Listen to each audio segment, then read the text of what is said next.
Picture this. You're standing in a forest in late January. Northern Michigan, maybe. Or Quebec. Somewhere the cold doesn't just bite, it erases. The snow is so deep it swallows sound. No birds. No rustle of animals. Just white silence pressing in from every direction. And the trees.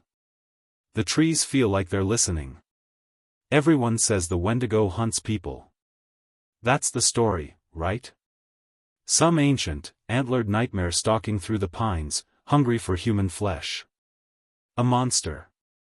A predator. Something other. But here's the thing. Every account I've read, and I mean every credible historical account, says something else entirely. Something else hunted first. I don't believe in monsters. I really don't. I've spent too much time reading coroner's reports, survival manuals, and psychiatric case studies to think there's something supernatural lurking in the woods. But I believe in hunger. I believe in isolation. And I believe in what desperation does to the human mind when you strip away everything civilized, everything comfortable, everything that reminds you that you're supposed to be good. This story isn't about a creature. It's about what starvation does to a human mind. And why we'd rather believe in monsters than admit what we're capable of becoming. Because if we're being honest, the real horror isn't what's waiting in the dark. It's what emerges from us when we're pushed past every limit we thought we had. The Wendigo, as you know it, is a lie. But the truth behind it is so much worse. Let's get something out of the way first. The Wendigo, you know? The one with the deer skull face, the impossibly tall body, the glowing eyes, the whole until dawn aesthetic? That's not real. I mean, obviously it's not real, none of this is real. But what I mean is that version didn't even exist until about 50 years ago. Maybe less. Somehow, between 1970 and now, the Wendigo learned parkour. It got really good at dramatic timing. It developed a taste for jump scares and started exclusively hunting attractive teenagers in cabins. It became a slasher villain. You've seen it in movies, creepypastas, video games. Always the same, towering figure, antlers, claws, moves through the trees like a nightmare cross between a deer and a serial killer. Sometimes it mimics voices. Sometimes it's got this whole corrupting presence thing going on. It's terrifying. Great design, honestly. 10 out of 10 monster. Perfect for merchandising. You can put it on a poster, make it a video game boss, sell t-shirts at conventions. It's got all the hallmarks of modern horror, visually striking, immediately threatening, unambiguous in its evil. There's no moral complexity. It's just a monster that wants to kill you. Simple. Scary. Marketable. But here's what bothers me. The oldest stories, the ones actually attributed to Algonquian oral traditions before they got filtered through 50 layers of white anthropologists and horror writers, describe something quieter. They don't talk about claws. They don't talk about antlers or elongated limbs or supernatural speed. They talk about eyes. Empty eyes. A person who stops acting like a person. Someone who's still walking and breathing but isn't there anymore. The transformation they describe isn't physical. It's behavioral. Psychological. Someone starts withdrawing from the community. They stop participating in rituals, stop sharing food, stop making eye contact. Their speech becomes hollow, repetitive. They might echo words back at you, but there's nothing behind it. No emotion. No recognition. It's like talking to a recording of a person rather than the person themselves. And the hunger. The accounts always mention the hunger. Not the dramatic, roaring, movie monster hunger. The quiet kind. The obsessive kind. The kind where someone eats and it's never enough. Where they stare at food with an intensity that makes everyone uncomfortable. Where they start looking at living things, animals, people, with a calculating expression that has nothing to do with companionship and everything to do with calories. So why did we turn it into a creature? Why did we give it fangs and fur and make it a thing that hunts you in the dark? Why did we transform a psychological and cultural phenomenon into a monster you could fight with a shotgun? I think it's because the real thing is worse. The real thing asks uncomfortable questions. The real thing forces us to consider what we would do in that situation. The real thing doesn't have a clear hero and villain. It's just tragedy and survival and the horrible, practical mathematics of staying alive when everything has gone wrong. A monster is easy. A monster is external. It's something that happens to you. You're the victim. There's no moral complexity, no gray area. You either kill it or it kills you. But a person breaking under impossible circumstances? A person doing unthinkable things because the alternative is death? That's not a horror movie. That's a documentary about human nature. And we don't like documentaries about human nature. We like monsters. And to understand that, to really understand why the monster version exists and why it's so different from the original accounts, we need to talk about hunger. Real hunger.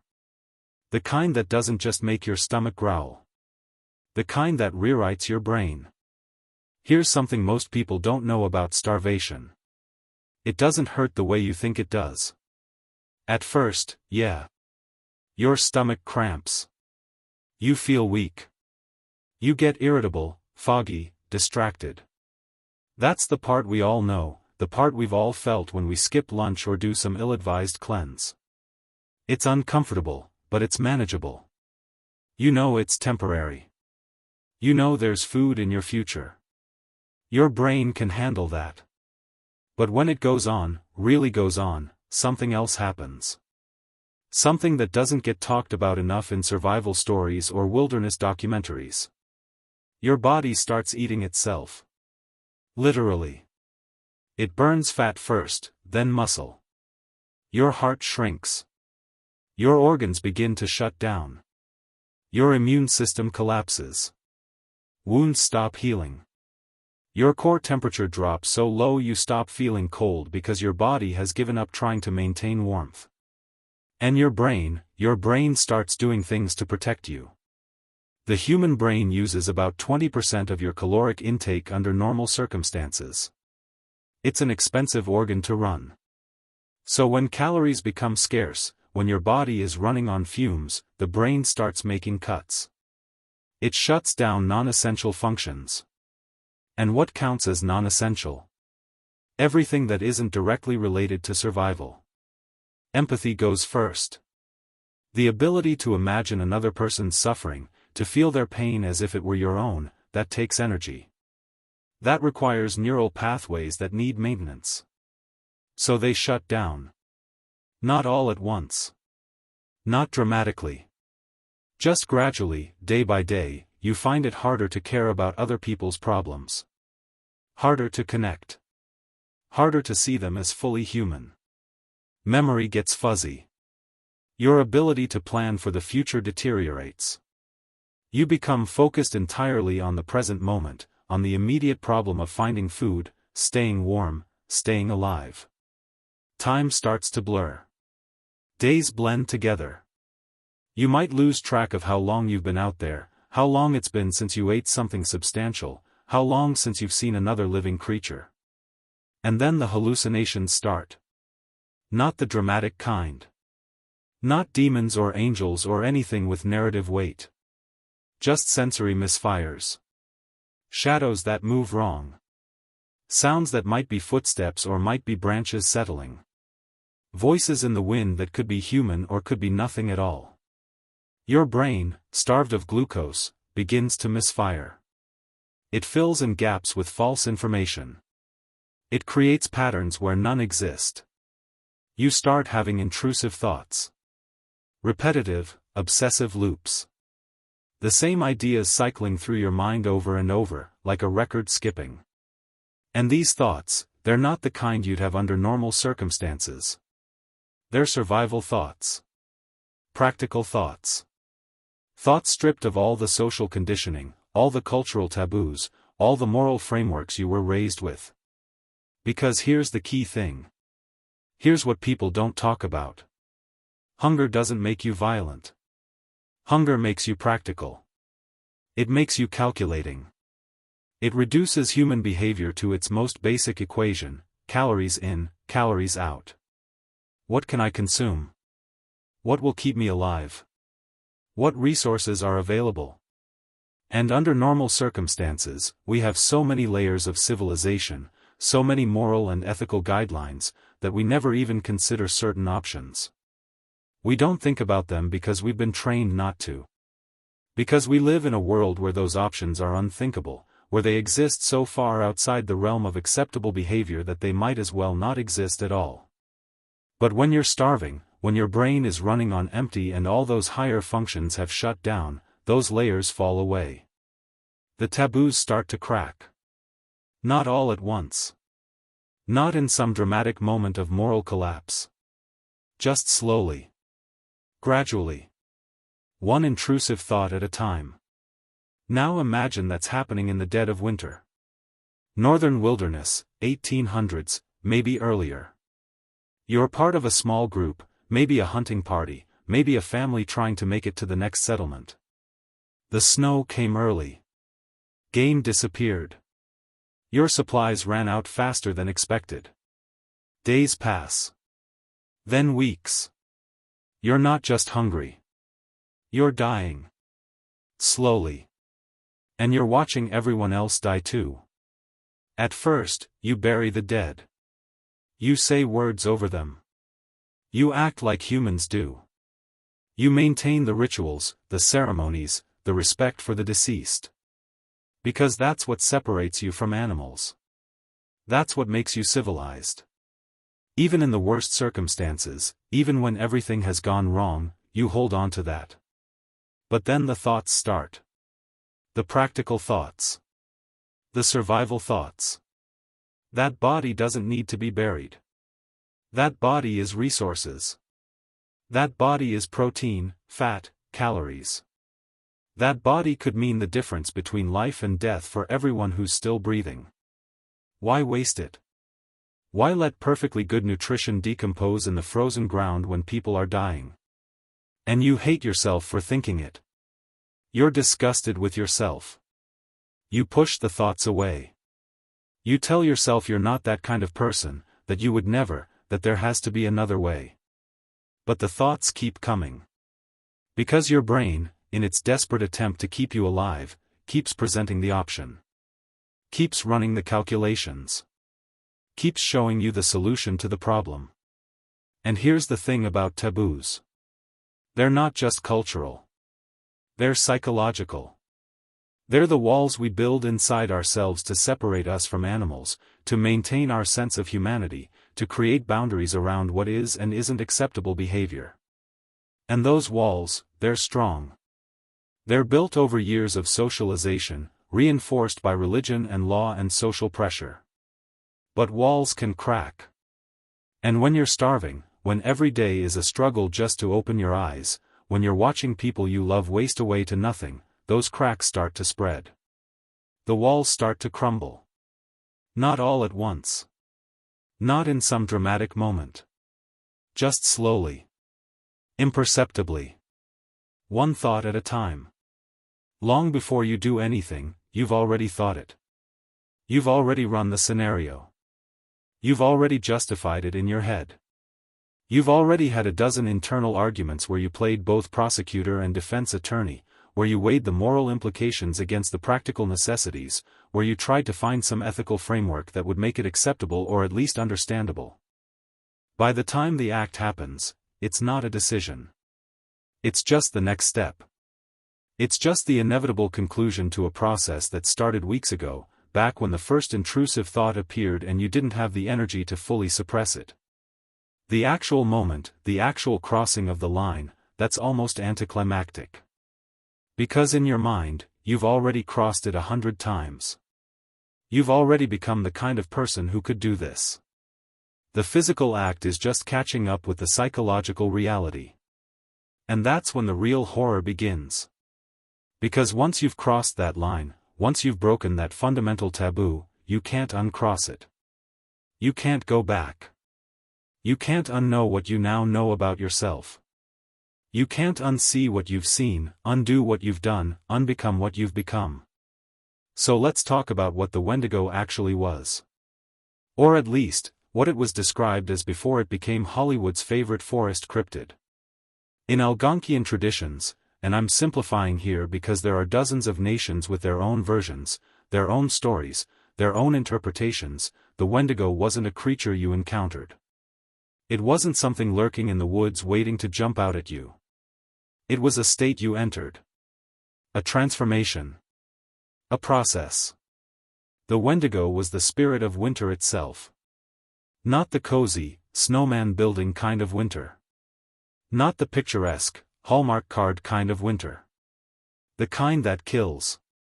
The kind that turns the world into a blank, frozen wasteland where nothing grows and nothing survives unless it takes from something else.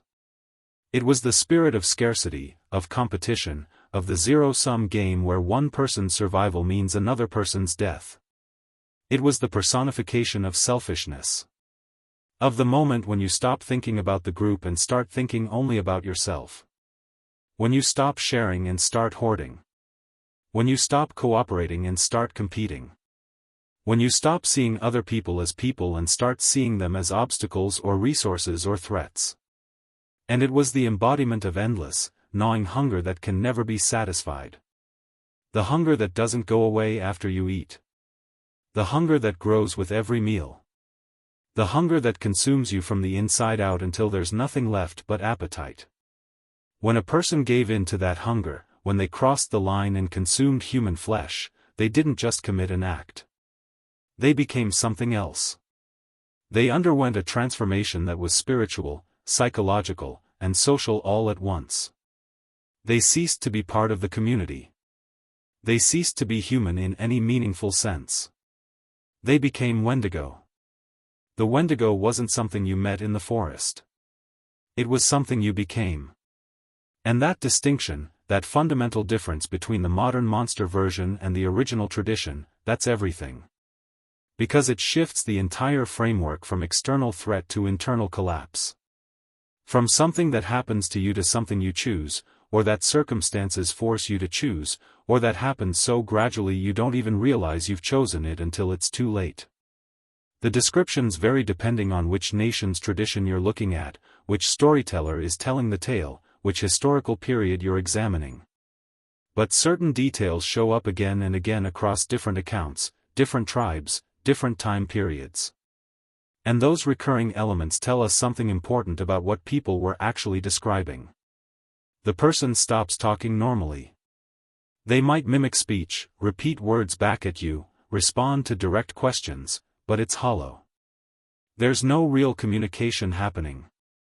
No exchange of ideas. No emotional connection. It's like talking to a recording of a person rather than the person themselves. The words are there, but the meaning is gone. Their eyes go flat. Not angry. Not sad. Not afraid. Just empty. Like looking into the eyes of a fish or a doll. There's no light behind them. No recognition. No humanity. You can look directly at them and feel like you're looking at nothing at all. And that emptiness, that absence, that's more unsettling than any amount of rage or malice could be. They become obsessed with food but are never satisfied. They eat and eat, consuming quantities that should be physically impossible, and it's never enough. They're always hungry. Always searching for the next meal. Always calculating, always watching, always thinking about food. It becomes their entire existence.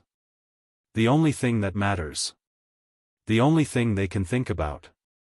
They stop feeling cold, even in sub-zero temperatures. They might walk around in light clothing when everyone else is bundled up. They might sleep outside without blankets. They might plunge their hands into freezing water without flinching. It's as if their body has shut down its temperature regulation entirely, as if they've stopped being warm-blooded creatures altogether. And they isolate themselves. Or they're isolated by others, because people can tell something is wrong. They can sense it even if they can't articulate exactly what it is. The person moves wrong, talks wrong, looks at you wrong.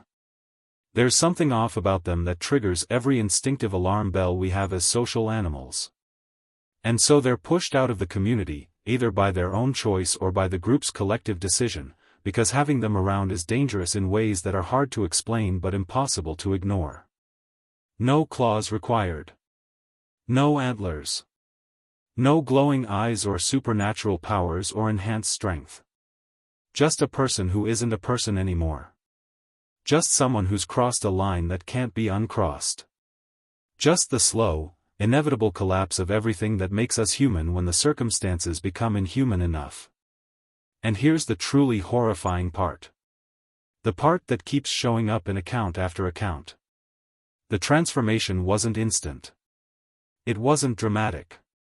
It wasn't like a werewolf movie where someone suddenly sprouts fur and fangs.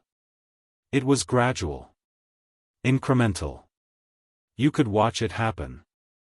Day by day, someone you knew, someone you loved, someone you'd shared meals with and told stories with and survived alongside, would slip further and further away.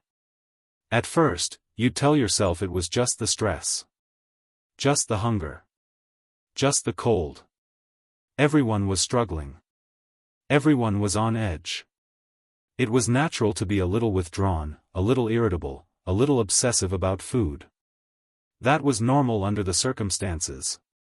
But then you'd notice other things. The way they'd stare at you when they thought you weren't looking. The way they'd position themselves near the food supplies. The way they'd tense up when anyone came too close. Small things. Subtle things. Things you could rationalize away if you wanted to. Until one morning, you'd look at them and realize they'd been gone for a while. You just hadn't wanted to admit it. You'd been in denial, hoping they'd snap out of it, hoping it was temporary, hoping you were wrong. But you weren't wrong. They weren't coming back. The person you knew was gone, and what was left was something else. Something wearing their face. Something that remembered how to move their body and speak their words but had no connection to the actual person anymore. And the community would have to make a decision. Because you couldn't keep them around. You couldn't trust them. You couldn't help them. The transformation was irreversible. So they'd be exiled, driven out into the wilderness, left to their own devices. Or in some cases, in some traditions, they'd be killed. Not out of cruelty, but out of necessity. Out of the understanding that what stood before them wasn't a person anymore and keeping it alive was a threat to everyone else. The Wendigo wasn't a monster story. It was a tragedy. It was a cautionary tale about what happens when survival becomes more important than humanity. When the need to live overrides every moral principle, every ethical guideline, every social bond that holds communities together. It was a way of talking about cannibalism without talking about cannibalism directly. A way of processing the unthinkable by giving it a name, a shape, a narrative structure. And it was a warning. A reminder. A way of saying, this is the line. This is the thing we cannot do, no matter how desperate we become. Because once we cross this line, we lose something fundamental. We lose our humanity. We lose our place in the community. We lose ourselves. And there's no coming back from that. Now let's talk about the accounts. The documented cases. The stories that made it into missionary journals and trading post records and oral histories. These aren't folklore. These aren't campfire tales. These are reported events, witnessed by multiple people, recorded by people who had no reason to lie and every reason to be skeptical. Account 1, The Hunter Who Came Back Alone. December 1879. Northern Ontario. A group of 5 trappers heads into the bush for the season. Standard setup. They've done it before. They're experienced. They know the risks. They've spent previous winters in the wilderness. They know how to ration supplies, how to read weather patterns, how to find game when it's scarce. These aren't naive city dwellers on an adventure. These are professionals doing their jobs. 4 months later, one of them walks out. Alone. The man, let's call him Joseph because that's the name in the record, tells the local trading post that the others died. Accident on the ice. Fell through. He tried to save them. Couldn't.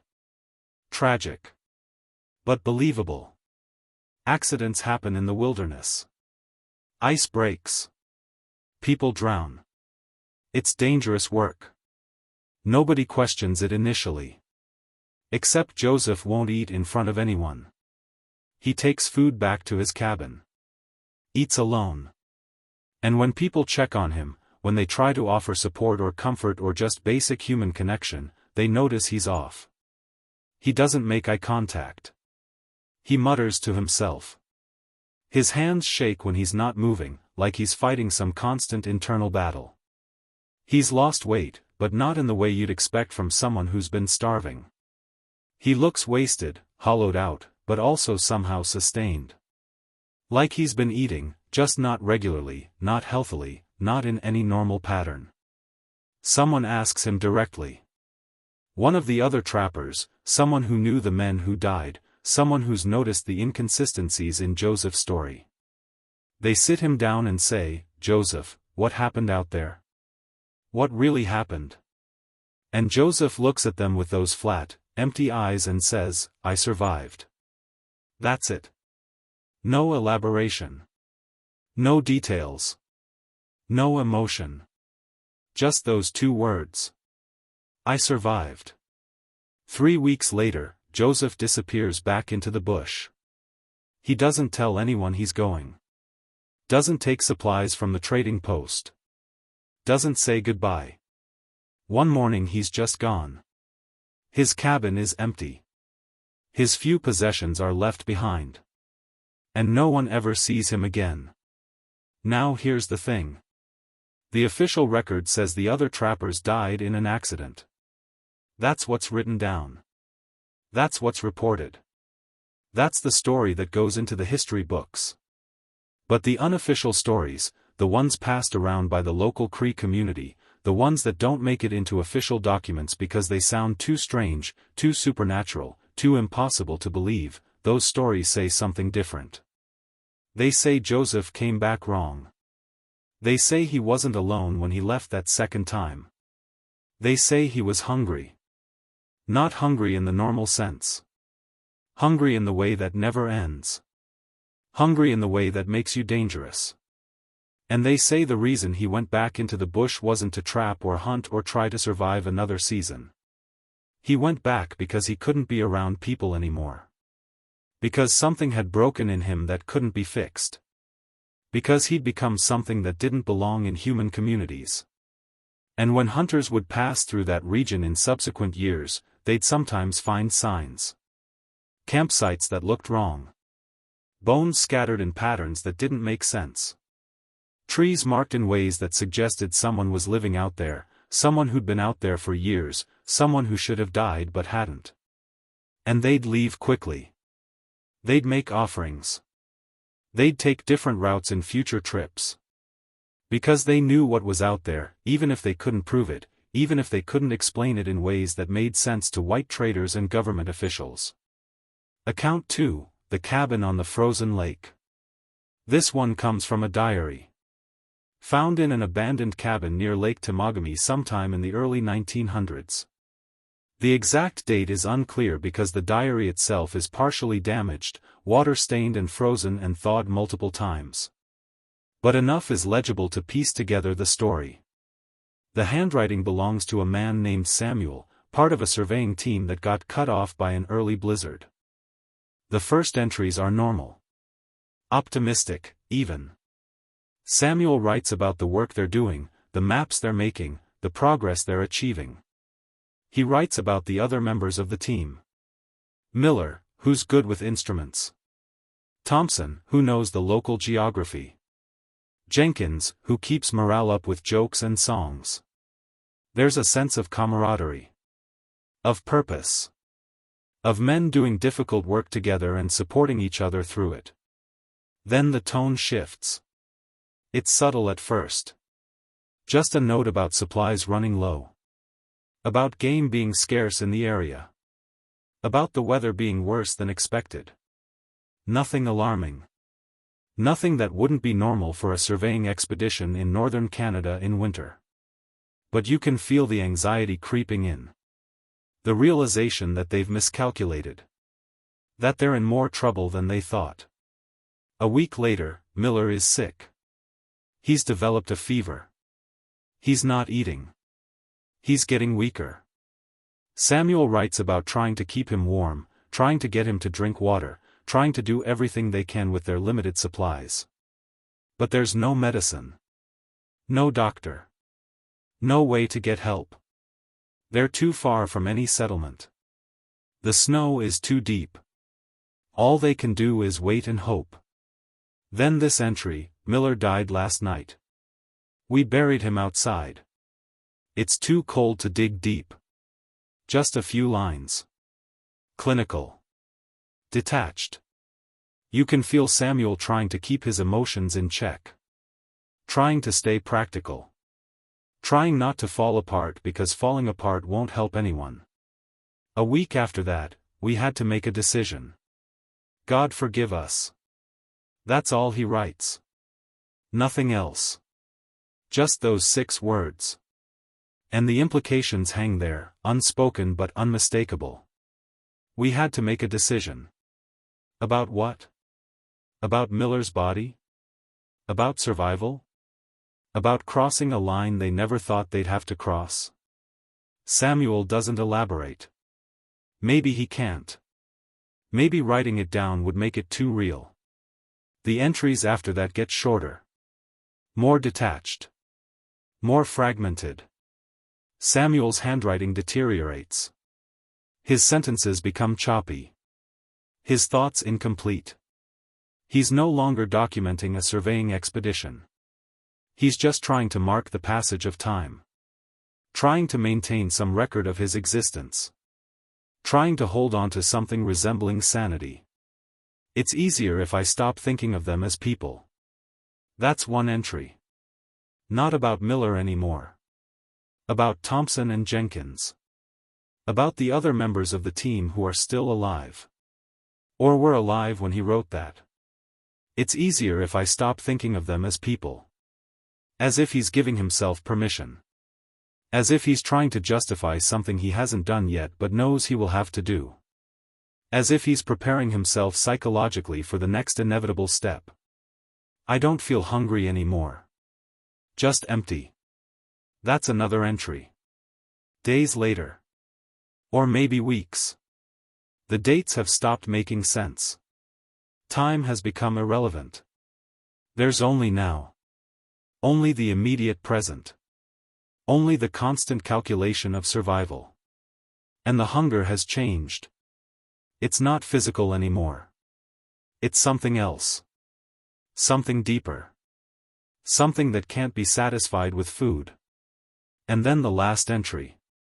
Dated 2 months after the first, though who knows if that's accurate. 2 months in those conditions is an eternity.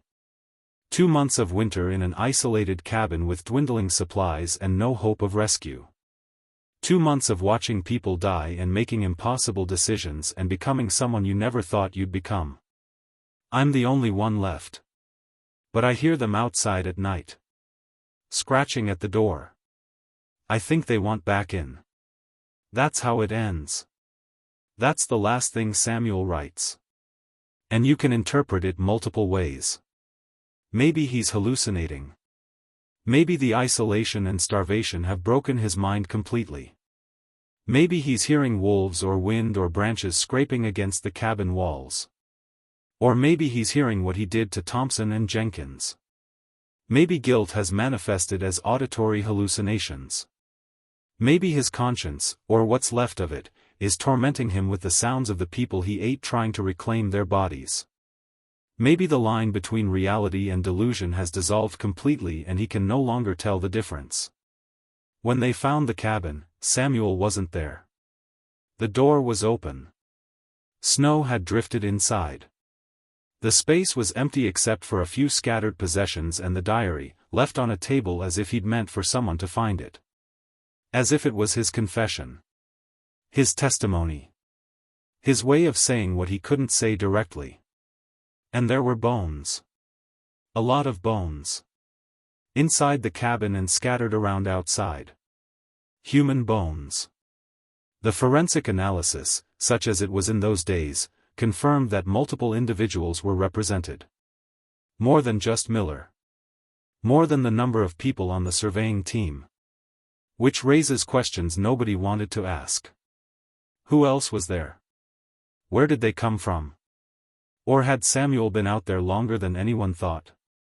Had he become something that didn't just survive but actively hunted? Strangely, none of the reports mention antlers. Nobody describes any physical transformation. No witnesses saw anything supernatural. Just an abandoned cabin, a disturbing diary, and bones that told a story everyone understood but nobody wanted to acknowledge. Account 3, The Man Who Didn't Die. Last one. This one's from a missionary's journal, dated 1897. He's working with a small Ojibwe community in what's now Minnesota. The missionary, let's call him Father Patrick because that's how he identifies himself in the journal, has been there for about a year. He's learned some of the language. He's gained some trust. He's not just an outsider imposing his religion anymore. He's become part of the community, or at least adjacent to it. A man named William returns from a solo winter hunt. He's been gone 4 months, longer than planned, longer than anyone expected. By the time spring arrives, everyone assumed he was dead. Solo winter hunts are dangerous. The weather is unpredictable. Game is scarce. Accidents happen. People get lost or injured or caught in blizzards. Assuming someone is dead after 4 months is just being realistic. But William walks back into the village in April. Alive. Healthy, even. Too healthy. And that's what makes everyone uncomfortable. He should look worse. He should be malnourished, frostbitten, exhausted from months of survival in brutal conditions. But he doesn't. He looks fine. Better than fine. He's maintained his weight. His skin is clear. His eyes are bright. He moves with energy and strength that someone who's been barely surviving shouldn't have. William's body looks fine. No signs of frostbite. No scars from injuries. No weight loss. In fact, he looks better than when he left. Healthier. Stronger. More robust. As if the 4 months in the wilderness were a vacation rather than a survival ordeal. And that's wrong. Everyone knows that's wrong. But nobody says anything at first because maybe they're wrong. Maybe he got lucky. Maybe he found good hunting grounds. Maybe he's just tougher than everyone thought. But his behavior is wrong. He doesn't greet his family. Doesn't ask about his children. Doesn't show any interest in catching up with the community or finding out what he missed while he was gone. Just walks to his lodge and sits in silence. Staring at nothing. Unresponsive to questions. Present in body but absent in every other way. When they bring him food, he stares at it. Doesn't eat. Just looks at it with this strange expression that Father Patrick describes as calculating, as if he's analyzing it rather than seeing it as a meal. And when people try to talk to him, try to welcome him back, try to reconnect, he doesn't respond. He might turn his head toward them. He might acknowledge their presence. But there's no recognition. No warmth. No humanity. At night, people hear him moving around. Rummaging through the village. Leaving and coming back before dawn. And in the morning, small things are missing. Food from storage. Tools. Items that wouldn't be missed immediately but add up over time. And people notice. They talk in low voices. They exchange worried glances. They start to understand that something is very wrong. The elders meet. They talk for hours. They consult the traditions. They weigh their options. And the decision is made. William is exiled. Not killed. Not imprisoned. Just removed. Told he has to leave. Told he can't stay in the village anymore. Told that whatever he's become, it's not compatible with human community. Father Patrick tries to argue. He's a missionary. He believes in redemption. He believes everyone deserves compassion and understanding. He says they're being superstitious. That William just needs help. That they should give him time to readjust. That exile is cruel and unnecessary. But one of the elders looks at him and says, he is no longer William. William died in the woods. What came back is something else. And the way he says it, the absolute certainty in his voice, the complete lack of doubt, it stops Father Patrick's arguments cold. Because the elder isn't speaking from superstition. He's speaking from knowledge. From experience. From understanding something that Father Patrick, for all his education and theology, doesn't understand. Father Patrick never saw William again. The exile happened the next day. William was given supplies, basic tools, and told to leave. And he did. He walked into the forest without protest. Without argument. Without looking back. As if he'd been expecting it. As if he'd known all along it would come to this. But Father Patrick writes, years later, that he sometimes wonders if the elders were right. Because when he looked into William's eyes that day, when he tried to see the person he'd known before the winter hunt, he saw nothing. Not pain. Not fear. Not confusion. Just hunger. Just emptiness. Just an absence where a human being should have been.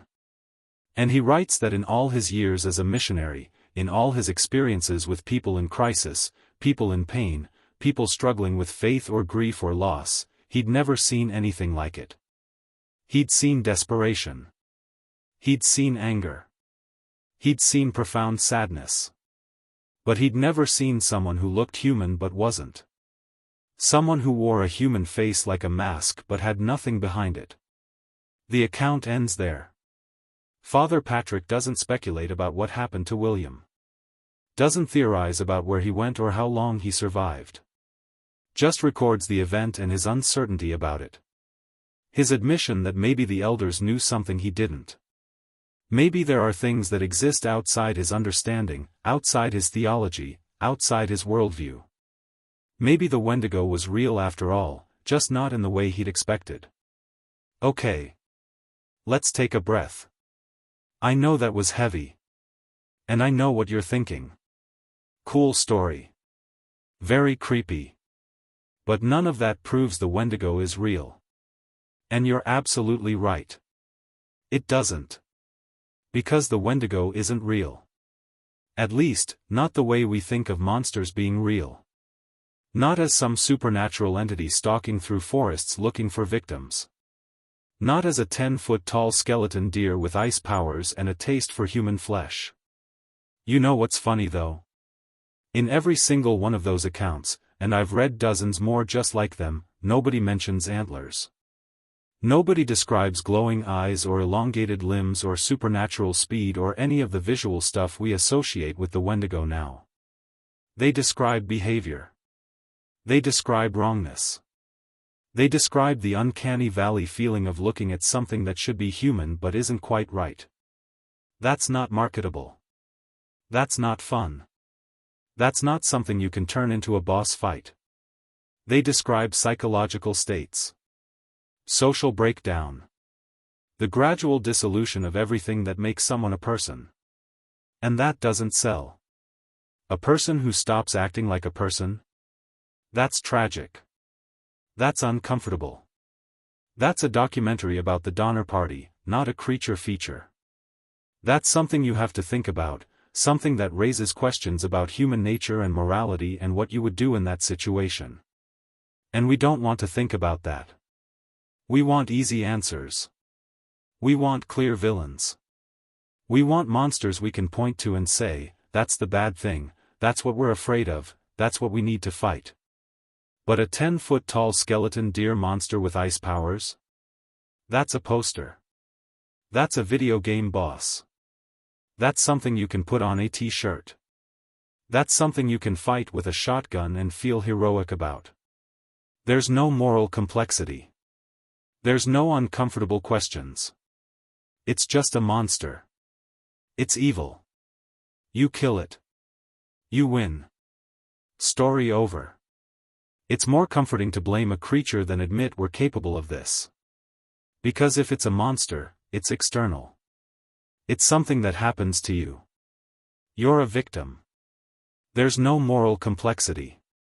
There's no question of what you would have done in that situation. The monster attacked, you defended yourself, end of story. But if it's just hunger?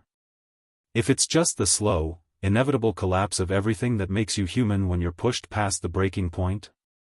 That's harder to sell. That's harder to watch.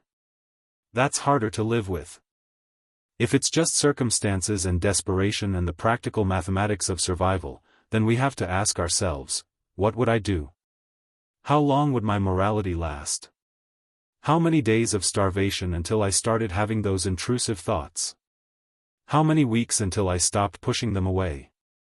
How many people would have to die before I considered the option I swore I'd never consider? And those are questions we don't want to answer because the honest answer might be that we're not as strong as we think. That we're not as moral as we believe. That under the right circumstances, or the wrong circumstances, we could become something we'd be horrified by. So we invented the monster. We gave it a face. A name. A roar. We made it something external, something other, something clearly evil and supernatural. We made it something we could fight. Because the alternative, the idea that the monster is just us, stripped down to nothing but survival instinct and hunger and desperation, is too much. It's too close. It's too possible. We turned a story about human tragedy into a story about a supernatural predator because human tragedy is too hard to process. Because admitting that normal people, good people, people just like us, can do unthinkable things when pushed far enough, that's more terrifying than any monster could ever be. Because monsters are rare. Monsters are exceptional. Monsters are other. But circumstances? Circumstances can happen to anyone. Desperation can happen to anyone. Hunger can happen to anyone. And that's the real horror. Not that there's something out there waiting to get us, but that there's something inside us waiting to emerge when everything else is stripped away. The Wendigo became a monster because we needed it to be a monster. Because the truth, the actual historical and anthropological truth about what those stories were describing, was too uncomfortable. Too human. Too close to home. So we added the antlers and the claws and the supernatural powers and turned it into something safely fictional. Something we could enjoy being scared of without having to confront what it actually represents. And you know what? I get it. I understand the impulse. Because I've been researching this for months now, reading account after account, trying to understand what really happened in those situations, and it's exhausting. It's depressing. It's disturbing in ways that creature features never are. Because creature features are fun. They're exciting. They're escapism. But this? This is just sad. It's just the documentation of people being broken by circumstances beyond their control. And that's not entertainment. That's tragedy. But here's the thing. By turning it into a monster, by making it something supernatural and fictional, we've lost something important. We've lost the actual meaning of the stories. We've lost the cultural knowledge embedded in those traditions. We've lost the warning. Because the Wendigo stories weren't meant to scare you about monsters in the forest. They were meant to scare you about becoming something monstrous yourself. About crossing lines that shouldn't be crossed. About losing your humanity. About what happens when survival becomes more important than morality. And that's a lesson we still need. Maybe more now than ever. Because we live in a world that's really good at creating desperate circumstances. Really good at pushing people to their limits. Really good at making survival feel like a competition where someone else's death is your gain. We've just moved the starvation from physical to economic. From literal hunger to metaphorical hunger. But the mechanisms are the same. The psychology is the same. The gradual erosion of empathy and community and shared humanity, that's all the same. We just don't call it Wendigo anymore. We call it other things. We use different language. We create different monsters. But the fundamental truth remains. People break. People do terrible things. Not because they're evil, but because they're desperate. And if we keep pretending that's about monsters rather than circumstances, we're going to keep being surprised when it happens. We're going to keep acting shocked when people do desperate things in desperate situations. We're going to keep missing the point. So here's what I think happened. And I want to be clear, this is speculation. I wasn't there. None of us were. But based on everything I've read, historical accounts, psychological studies, survival case studies, anthropological research, survivor testimonies from similar situations, I think the Wendigo was never a creature. It was a process. A transformation. A documented psychological and social phenomenon that got mythologized over time because the reality was too disturbing to talk about directly. The Wendigo never hunted humans. Hunger broke them. That's the thesis. That's what all these accounts point to. That's what makes sense of the contradictions between the modern monster version and the historical descriptions. The Wendigo wasn't an external threat. It was an internal collapse. It wasn't something that happened to you. It was something you became. Think about it. You're in the woods. It's winter. You're starving. You're watching people die around you, people you care about, people you're responsible for, and you know you're next. Days turn into weeks. Weeks turn into months. The cold is relentless. The hunger is constant. The isolation is total. And your mind, your brain, the organ that makes you you, is running on fumes. It's shutting down non-essential systems. It's making cuts to preserve core functions. And one of the things it cuts is your humanity. Not all at once. Not in some dramatic moment. Just gradually. Day by day. Thought by thought. Justification by justification. Until one day you look at the people around you and you don't see people anymore. You see calories. You see resources. You see solutions to problems. And the part of you that would have been horrified by that thought, the part that would have pushed back, that would have said no, never, would rather die, that part is gone. It's been shut down. It's not using energy anymore. And then someone crosses the line. Maybe it's you. Maybe it's someone else. But the taboo is broken. The thing that was unthinkable becomes thought. The thing that was impossible becomes possible. The thing that separated humans from animals is erased. And once it's broken, it's broken. Because here's the thing about cannibalism. It doesn't solve the problem. You eat, and you're still hungry. Because your body is so far gone, so damaged by prolonged starvation, that no amount of food will ever feel like enough. Your stomach has shrunk. Your digestive system has been compromised. Your metabolic processes have been altered. You can eat and eat and eat, and it won't satisfy you. The hunger remains. The emptiness remains. The desperate, gnawing need remains. And psychologically? Psychologically, you've severed yourself from humanity. You've done the one thing that every culture, everywhere, in every time period, agrees is the line you don't cross. You've committed the ultimate taboo. You've broken the fundamental rule that defines human society. And you can't undo that.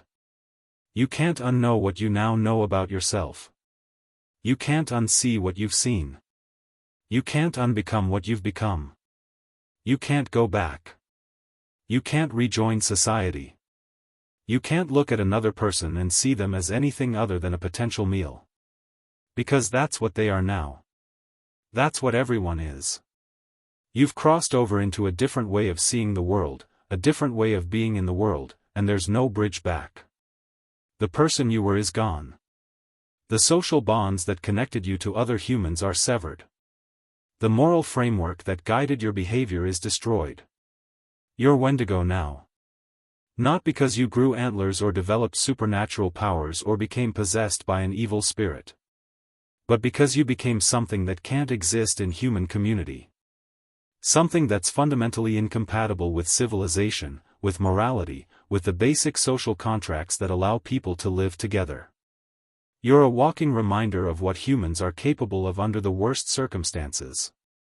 You're a threat not because you're supernatural but because you've proven that the line between person and monster is crossable. And that's terrifying. The Wendigo wasn't a monster that turned you into something evil. It was the result of what you'd already become. It was the name given to the endpoint of a process. The label applied to people who'd crossed the line and couldn't come back. The mythological explanation for a psychological and social reality that was too disturbing to describe directly. By the time the Wendigo appears, the human is already gone. That's the key. That's what the original stories were trying to communicate. The Wendigo doesn't attack you. The Wendigo is what happens after you've already lost. After the circumstances have already broken you. After you've already made the choice, or had the choice made for you by desperation and hunger and the cold mathematics of survival. The monster isn't the cause. It's the effect. And here's the part that keeps me up at night. The part that makes this more than just a historical curiosity or an anthropological footnote. This isn't just about the past. This isn't just about trappers in the 1800s or indigenous communities dealing with harsh winters or isolated survival situations. This is us. This is now. This is ongoing.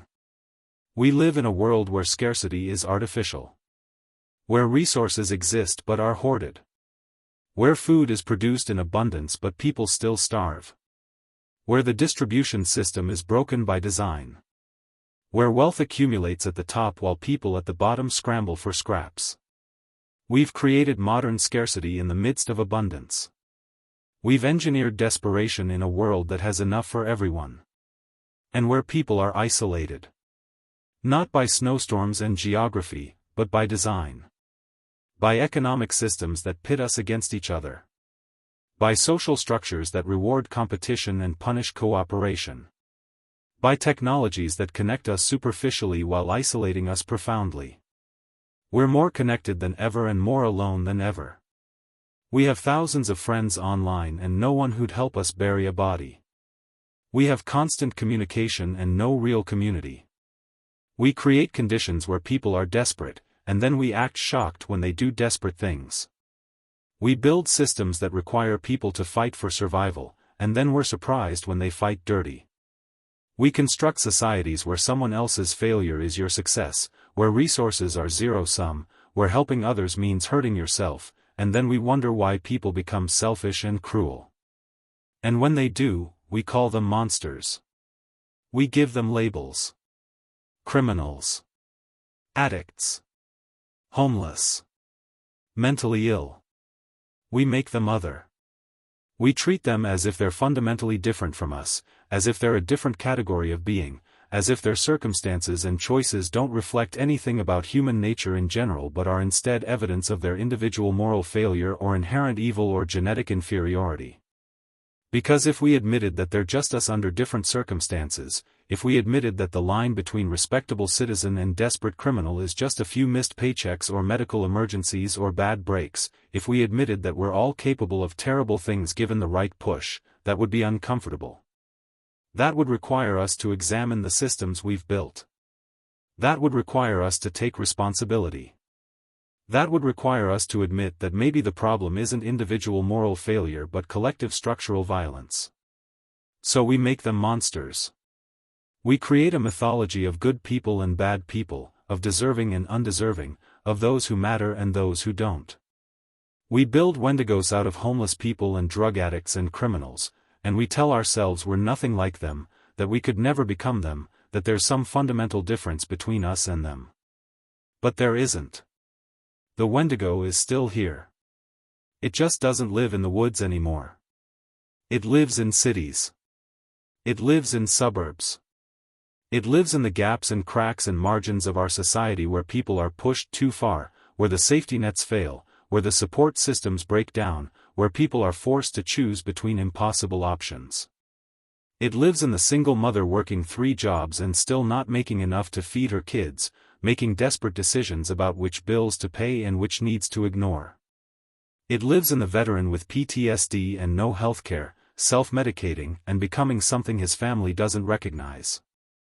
It lives in the kid from a broken home with no opportunities and no future, doing what he has to do to survive and becoming exactly what everyone expected him to become.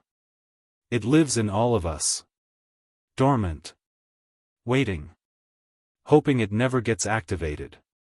But knowing that under the right circumstances, under enough pressure, with enough hunger and desperation and fear, we could cross that line too. We could become Wendigo too. Not because we're evil but because we're human. And humans break. Humans adapt. Humans survive by any means necessary when pushed far enough. The Wendigo isn't a cautionary tale about monsters in the forest. It's a cautionary tale about what happens when we let people get so desperate that survival overrides morality. About what happens when we treat other humans as resources rather than people. About what happens when we build societies that require some people to lose so others can win. About what happens when we create conditions where becoming monstrous is the rational response to impossible circumstances. And until we address that, until we build systems that don't require desperation, until we create communities that don't isolate and punish and push people to their limits, the Wendigo will keep appearing. It'll just keep wearing different faces. Different names. Different justifications. But it'll be the same thing. The same process. The same transformation. The same breaking of humans under inhuman conditions. I started this thinking I'd debunk a myth. Prove that the Wendigo was just a misunderstood piece of folklore. A cautionary tale that got twisted into a monster movie over generations of cultural telephone. I was going to be rational about it. Scientific. I was going to explain the psychology of starvation, the sociology of taboo, the anthropology of myth-making. I was going to take something mysterious and make it understandable. Take something frightening and make it manageable. Take something supernatural and make it mundane. And I guess I did that. I explained the psychology. I presented the historical accounts. I deconstructed the modern mythology and traced it back to its likely origins. I showed how a cultural phenomenon became a cryptid became a movie monster. I demonstrated that the Wendigo, as we know it, as we understand it, as we fear it, doesn't exist. Never did. It's a creation of modern horror, not ancient tradition. But I also realized something else. Something I wasn't expecting. Something that's made this entire research process both more and less comforting than I anticipated. I'm not afraid of forests. I've hiked in remote wilderness. I've camped alone in the backcountry. I've spent nights in the woods where the only sounds are wind and my own breathing. And I've never felt threatened by the idea of some supernatural creature lurking in the shadows. That's not scary to me. That's fiction. That's entertainment. That's the kind of fear that goes away when you turn on the lights or remind yourself it's not real. What I'm afraid of is being hungry. Really, truly hungry. The kind of hunger that doesn't go away after a meal. The kind that becomes your entire existence. The kind that changes you. I'm afraid of what that would do to me. To anyone. To the people I care about. I'm afraid of being in a situation where survival becomes the only logic, where morality becomes a luxury I can't afford, where the taboos that seem so absolute start to crack. I'm afraid of cold. Extreme cold. The kind that kills not through violence but through simple arithmetic. The kind that makes your body shut down non-essential systems. The kind that turns the world into a blank, hostile wasteland where nothing grows and nothing survives unless it takes from something else. I'm afraid of being trapped in that cold with no way out, watching time pass and supplies dwindle and options narrow until there are no good choices left, only impossible ones. I'm afraid of isolation. Real isolation. Not the kind where you can call someone if you need to or drive to town or send an email. The kind where you're cut off completely. Where no one knows where you are. Where no help is coming. Where you're responsible for your own survival and the survival of anyone with you, and if you fail, everyone dies. I'm afraid of making decisions in that isolation. Decisions that seem necessary in the moment but impossible to justify later. Decisions you can't take back. I'm afraid of silence. Prolonged silence. The kind where your own thoughts become too loud. Where your internal monologue starts looping and spiraling and going to places you don't want it to go. Where the intrusive thoughts become regular thoughts become the only thoughts. Where the voice in your head that says terrible things stops sounding wrong and starts sounding reasonable. Where the psychological walls that keep you human start to crumble because there's nothing external to reinforce them. No social interaction. No cultural reinforcement. No reminder of who you're supposed to be. I'm afraid of becoming something I wouldn't recognize. Of crossing a line I didn't know I was capable of crossing. Of making a choice I swore I'd never make and then realizing it wasn't really a choice at all, just an inevitable conclusion to a process I didn't understand until it was too late. I'm afraid of looking in a mirror, metaphorically, and seeing empty eyes looking back. Of realizing the person I thought I was isn't who I actually am under pressure. That my morality is conditional. That my humanity is contingent. That I'm not as strong or good or principled as I believe. I'm afraid of other people being afraid of me. Of seeing me as a threat. Of looking at me the way those Ojibwe elders looked at William. With knowledge. With certainty. With the understanding that something fundamental has changed and can't be changed back. I'm afraid of being exiled not from a place but from humanity itself. Of being categorized as Wendigo. Of being recognized as something that looks human but isn't anymore. Of being treated as a cautionary tale rather than a person. And I'm afraid because I know how close we all are to those conditions. How fragile our civilized veneer is. How quickly things can fall apart. How easily the systems we depend on can fail. How fast disaster can strike. How little separates us from desperation. I'm afraid because I've read enough history to know that the impossible becomes possible becomes inevitable with depressing regularity. That normal people do terrible things. That good people make evil choices. That civilization is a thin layer over something much older and much scarier. The Wendigo isn't something you fight. It's something you become.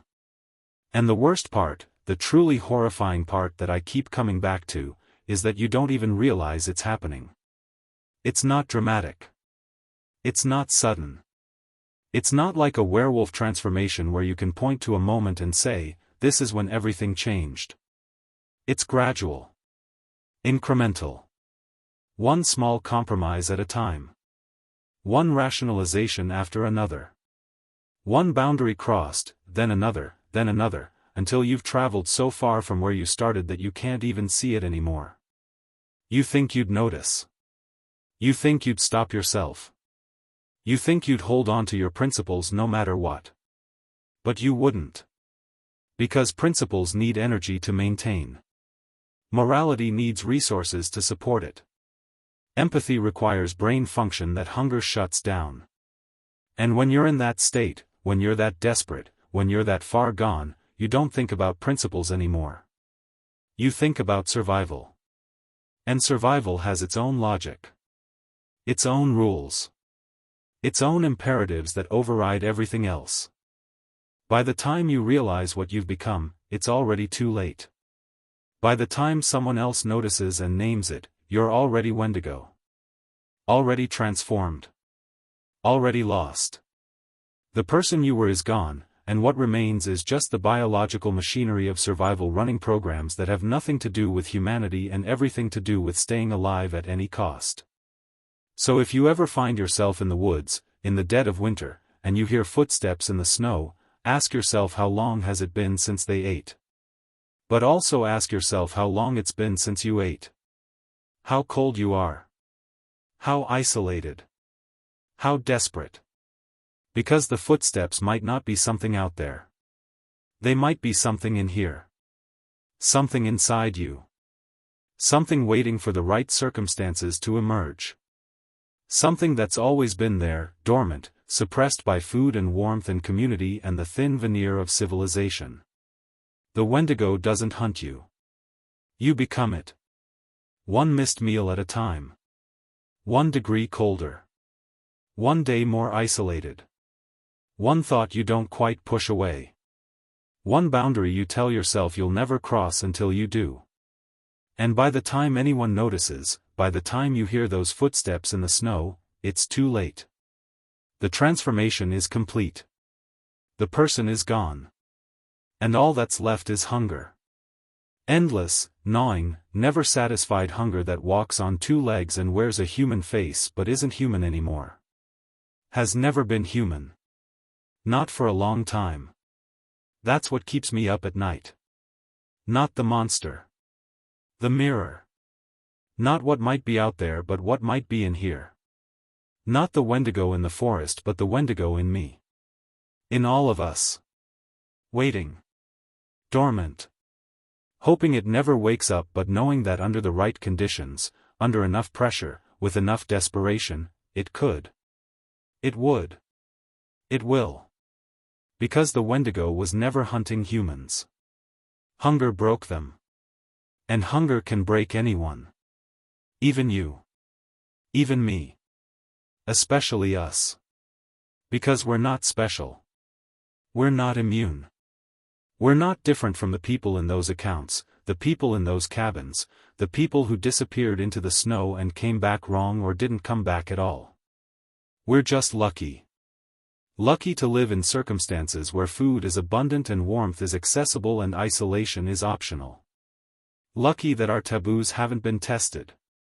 Lucky that we haven't been pushed far enough to find out what we're really capable of. But luck runs out. Circumstances change. And when they do, when the safety nets fail and the systems break down and we're faced with impossible choices, we'll find out. We'll all find out. What we're made of. What we're willing to do. What we become when everything else is stripped away. And I really hope, that we never have to find out. That the circumstances never arise. That the hunger never gets that bad. That we build societies that don't require people to become monsters to survive. That we create communities that support each other rather than compete. That we remember the Wendigo not as a monster story but as a warning about what happens when we let people get desperate enough. Because the Wendigo is still here. Always has been. Always will be. As long as there's hunger and cold and isolation and desperation. As long as we create conditions where survival requires inhumanity. As long as we treat people as resources rather than humans. The Wendigo persists. It just wears different faces now.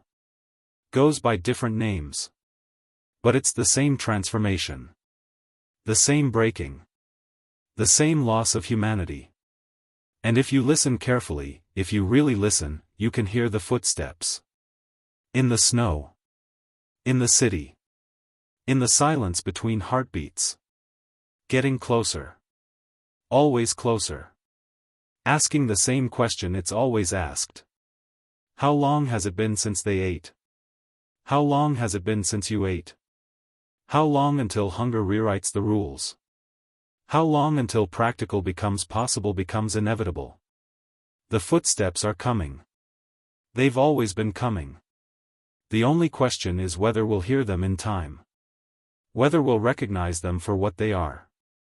Whether we'll do something about the conditions that create them. Or whether we'll keep pretending they're just wind, just branches, just imagination. Until they're not.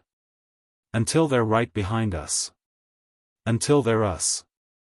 Until the transformation is complete and we realize, too late, that we were never listening for something out there. We were listening to ourselves.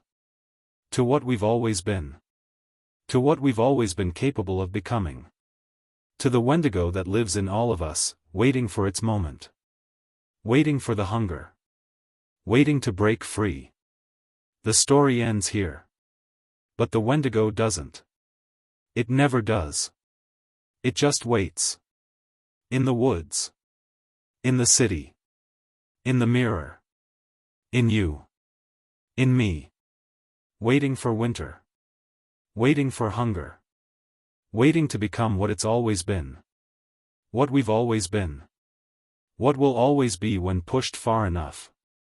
Human. Inhuman. Wendigo. All the same thing in the end. All the same transformation. All the same hunger that never ends. END